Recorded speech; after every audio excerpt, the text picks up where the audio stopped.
Sure. So guys, we're here. The Human Reasons team are just thrilled to chat this evening, and it's this evening Irish time, with Tara McCarron. And Tara's based in the US, and she's somebody who's very linked to our company in a fantastic way. And we've just been hearing a lot about how Tara has been using her time really constructively during like our recent months. So during the lockdown, during the pandemic, and during all of these huge changes that have happened. I've just been hearing stories in terms of how Tara is an active person anyway, but she's taken up a couple of newer things, let's say, during the lockdown. Tara, you might just mention your creative writing. So it's something you've gotten into recently? Yeah, so I used to write when I was younger, and then it had been quite a bit, and I wanted to get back into it, but I didn't really know where to start. So, and I wasn't sure if Ireland has community colleges there, but it's like you can take it as a student, or you can take it like as an adult. So, and they have like non-credit classes that you can take. So I signed up for 2 different classes. I took a writing one, and then just an editing class to try and kind of brush up on my grammar and all that. That's wonderful, Tara. And at the moment, can you remind us what part of the US you're living in? I am living in Portland, Oregon. Portland, Oregon. So over on the west side. Mm-hmm. Yeah.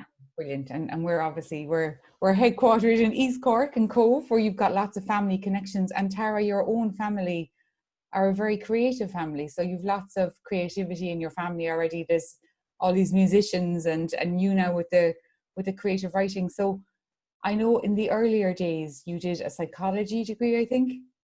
Yeah, I have a degree, a bachelor's degree in psychology. In psychology. From college here, from a university here in Portland.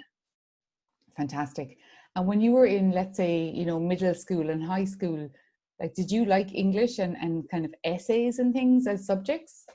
I did, yeah, I did. And that was part of wanting to get into doing some writing. It was kind of exploring what it was that I used to like about school and what classes I enjoyed. It's been 10 years since I graduated from getting the psychology degree. Yes.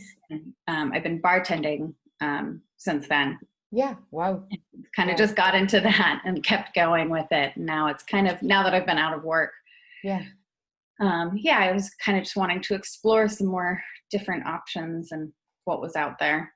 And yeah. It sounds like such a mature focus, instead of a panic reaction. Oh my goodness, what am I going to do? It actually kind of sounds ironically that the lockdown has given you a chance to reconnect with something that you've always been attracted to and had a resonance with. Mm-hmm. Yeah, no, it has. It's been the silver lining has been able to have the time to do something like that, because I wouldn't have necessarily made the time before, even though it doesn't take that much. You just always have different excuses as to not to do something, and now I ran out of excuses. Nowhere to hide. Yeah. Nowhere to hide anymore. And your wonderful family member sent me on a snippet of your work, a sample of your work, your creative writing work, and it's really impressive.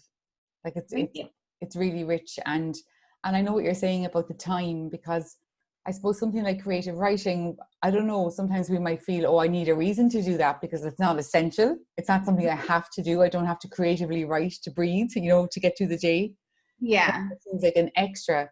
But I guess then when, you go through a process where you're exploring something that's really meaningful for you, that's really, really purposeful and really core. It's really, inherent part of you. So what did I like about that part of my school life, and what attracted me to the degree, and as I've been bartending for years, what has been my deeper interest, because I suppose bartending is psychology in action almost, isn't it? It totally is. Yeah, in a way, for sure. It's just talking to people, and I enjoy hearing people's stories, letting them vent about their day. Yeah. Making them a nice drink. Yeah, exactly. And have a really good drink in the process. Of very nice. And I guess the thing is too, that that's such a huge skill. I mean, to be able to meet somebody at a conversational level, have a proper relational conversation we're losing Mhm. that skill, and you obviously have it. And I'm wondering, like, will you get loads of ideas for future stories to your bartending? You'll hear all sorts Could of things. Yeah, exactly. Or maybe you'll be an international journalist, who knows? Or you could be indeed some sort of historical writer as well, because of course there was that archaeological find that was associated with your family as well, wasn't there? One Oh of the, yeah, yeah. to your ancestors. So that's interesting too. So what we might do is, I guess, I mean, that's a really good example. And you asked the question, do we have community colleges in Ireland? We do. Hmm. And we have a lot of them now, running a lot of these online courses as well. So I think in the coming days, there's a virtual, an Hmm. online education fair, describing a lot of the online options that are there. I Hmm. guess, without us asking you a million questions, there's definitely a sense that you got something from that writing, that you got something Yeah. from reconnecting with that part of you. Yeah, I definitely, I wasn't sure how easy or like how blocked I would be with like writing Yeah. immediately. But it was online, the class, Yes. obviously, and it was through Zoom. And the instructor would give us like a couple of exercises throughout the class, like, expand a moment in time, like focus on details of just a moment and what else is going on there. And Yeah. then we'd write, which felt like a lot of pressure, but it actually like helped get the juices flowing. And then we had an assignment for the week, like dependent on what the subject was. And then we'd write at home. And then in the beginning of the next class, we would have the option to read our piece or not. Which was nice to have that option, but everybody ended up participating. And even though it made me really nervous, I managed to do it. Wow. Tara, that's brilliant. And I think as well, you're doing a great job of describing your learning experience, because we can, and I've done this before, but we can trivialize online learning and say, oh, it's just online, you could just stick it on in the corner and be doing your ironing or something. And you can tell I've done this because I'm giving a practical example. But Yeah. you're describing, like, the possible richness that's there in terms of that experience. So yeah, of course you can throw the laptop or the phone into the corner, or you can give it your best shot and create what they call, the lecturers are calling it now, like a virtual community, and Mm-hmm. create that sense of, even if I do feel nervous, I'm going to take part, and I'm going to be part of this, and I'm going to belong, and I'm going to, I guess, show up for this experience in the best way I can. I'm not in a classroom, but I can be Mm-hmm. my own version of a classroom, maybe. I don't know. Yeah. Yeah. No, and I mean, in a way, it felt like I felt more nervous because the focus with the online seems actually more zeroed in on each person who's talking. So Well, that's true. That can happen as well. What I love about the creative writing piece as well is that I find I can get very much into a mental rush. So if it's something like a lockdown, if my day is very similar, I'm like, oh, here we go. I can be very kind of here we go again. And I mm-hmm. coach people around not being here we go again, being a bit, Yeah. something more helpful for them. But I get stuck in that. So something like creative writing, where you're accessing different brain regions, different part of your experience, being challenged to describe something, because I know that from reading the snippet that Anne sent me.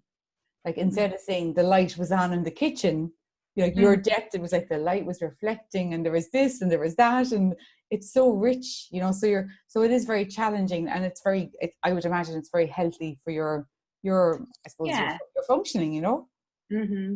Getting my brain working a little bit more. And that was Yeah, another thing, was I just kind of was like, I need to keep my brain working.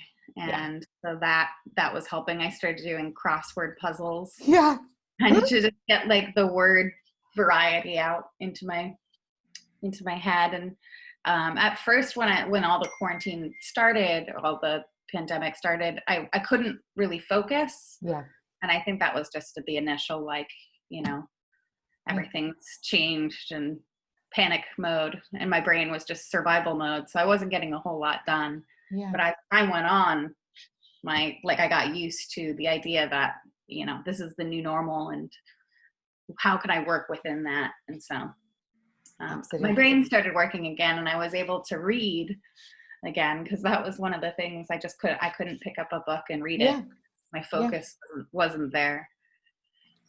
And people say that, you know, that when they're very agitated or there's lots of change, it's hard to settle. But it Hmm. sounds like you did settle eventually, and you have done, Hmm. to your credit, Tara. But Yeah. I think as well you gave it a shot. I think you gave it enough time. So you actually, because I know myself that if I'm in something and I feel unsettled, like my tendency can be to exit. It's like, oh, reverse. Yeah. But it sounds to me like, you know, you actually gave it the time, and you Hmm. gave yourself time. So you gave yourself time to settle in to the whole new experience, and then to the process of the creative process, and to then all the skills that are part of that. So I think Yeah. there's so much to offer. Yeah, and it's nice as well with having the amount of time that I have because I'm still out of work. Yeah. Um, I can like take it slowly as well. I think that's helpful for me, is Yes. not kind of feeling like, oh, I have to do X amount every day. Yeah. Like, I'm going to do it if I can today, and I'll give myself, a couple of hours to work on it. But then if it's not, being conducive anymore or productive anymore, I Yeah. can stop, move on to something else. Absolutely. We've loads of different writing groups and competitions and initiatives in Ireland. So we'll be definitely looking for you to enter some of those. And I think in Ireland, once a year we used to have, we probably have had it this year too, the Listowel Writers Festival. So a really good friend of mine, her name is Sarah O'Hay. She's a big fan of the Listowel Writers Festival. So maybe that's something we could check out with you, you know, Yeah. Yeah. at some point in time. So I think for today, I'd like us to come to a close now, because I just think that you've gotten through to us, you know, the richness of what you've done, and Hmm. most importantly, the positive benefit to you, Tara. And Hmm. we wish you you know, every possible good wish in that journey. But I know that we'll talk again just in terms of this creative writing, and who knows what we'll be talking about it at that stage. Is there anything final that you might like to say, Tara? And if you don't, that's totally fine too. Um, no, I don't. I don't know if I can think about anything Yeah. in particular. We have this fantastic, so loads of, you know, Irish connection, lots of Irish relatives, you know, still around, thankfully, some amazing Irish ancestors, and now living over in, you know, you spent all your life over in the west coast of the US.